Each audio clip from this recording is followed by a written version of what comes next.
kucing putih, dan burung elang.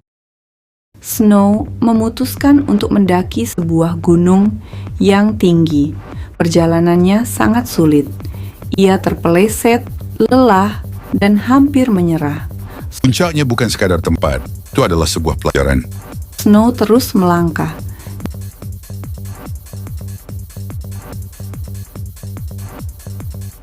Di puncaknya, ia melihat fajar yang indah. Ia menyadari bahwa perjalanan itu membuatnya lebih kuat.